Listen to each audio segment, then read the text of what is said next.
The year is 1876. The land they have loved has been taken away from them and they are sent to a foreign land. The old life they knew is gone and they are harshly being compelled to change their way of life. This is the story of the Chiricahua tribe in Arizona.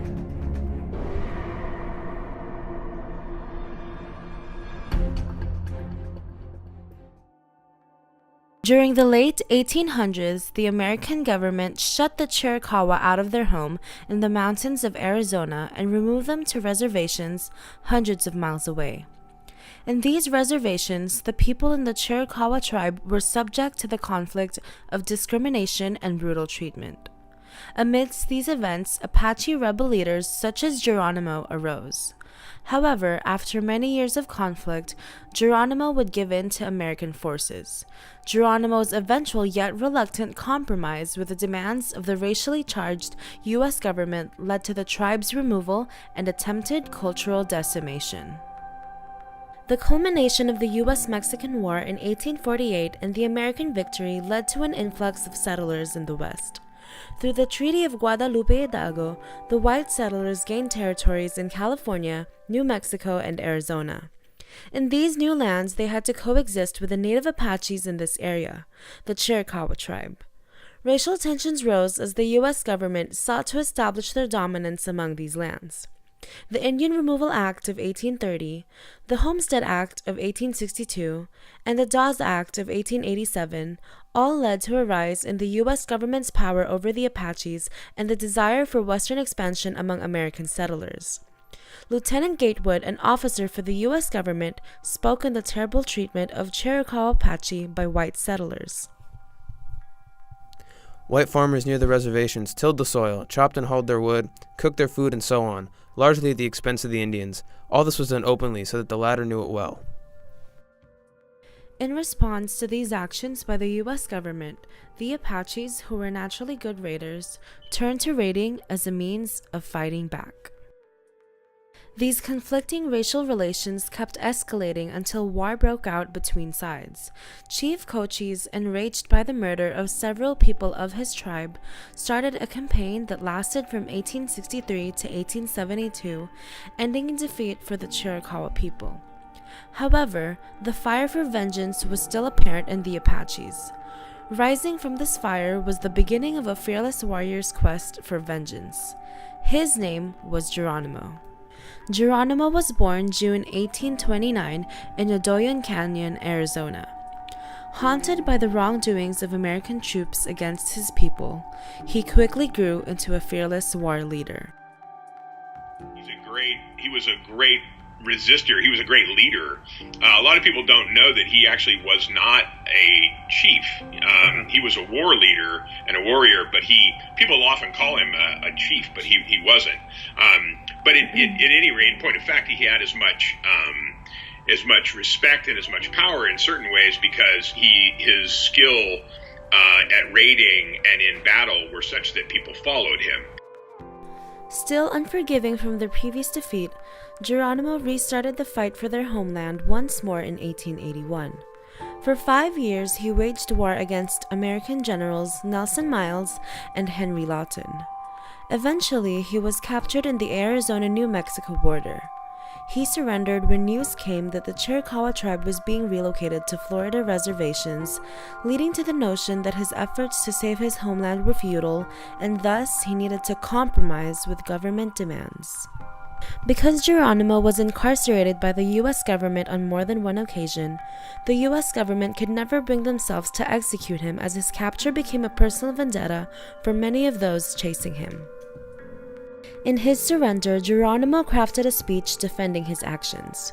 He detailed his anger towards the American government for treating him the way they did despite his nature in the reservations.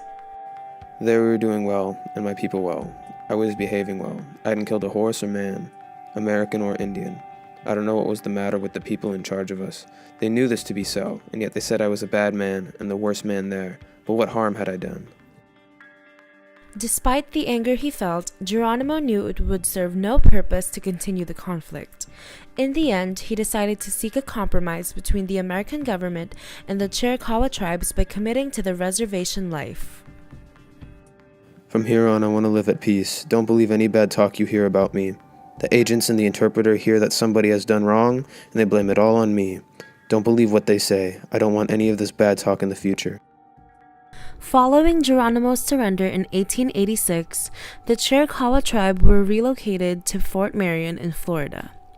There, the Indians had to compromise with the fact that they were no longer in their homeland. Gone were the beautiful sweeping mountains of the Southwest they once knew and loved.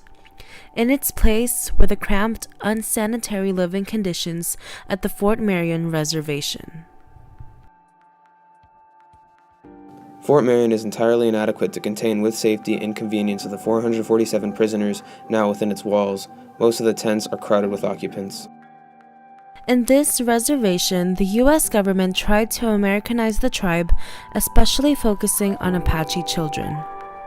When these children were first put in, they were wild, untrained, filthy, savages. They have now learned the ways of civilized learning. Many of the children were sent to American white schools and were given new names and were essentially their culture was eradicated from them. They were ripped from their parents. They were taken away from their parents. They had to learn English. So, yeah, I would say it's an egregious example of, like cultural genocide as you could really come up with. Indian schools were designed to destroy Native American cultures. Students had to accept white American culture, including learning a new language and following a new religion.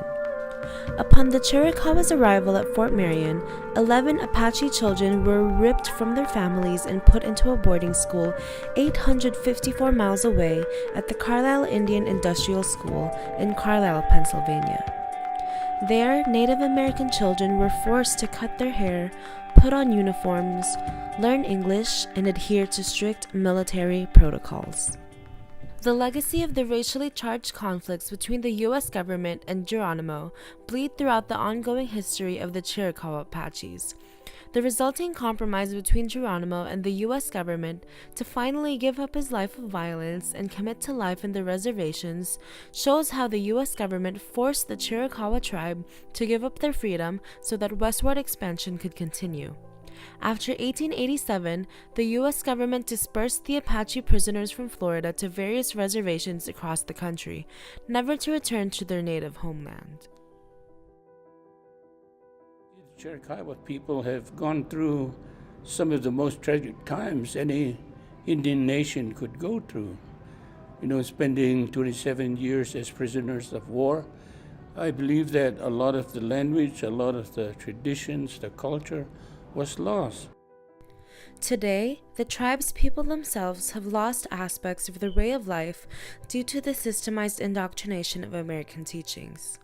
Their story is relevant to today's world as we, as a country, still struggle to recognize the ordeals of other nations.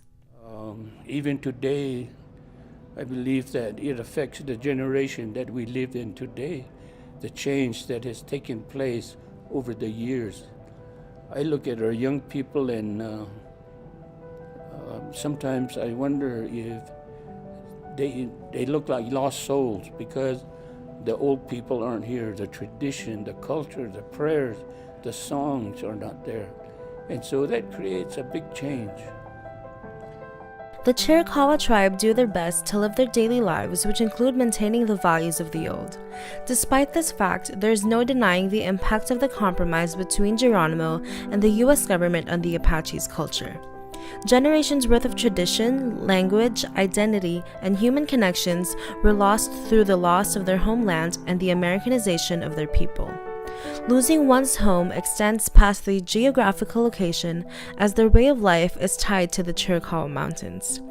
However, the existence of their tribe is evidence that their culture was not decimated as a whole, as new generations strive to continue the spirit of the Apaches. Their original home may be gone, but these people have been able to carve out new homes and retain aspects of their culture wherever they have relocated.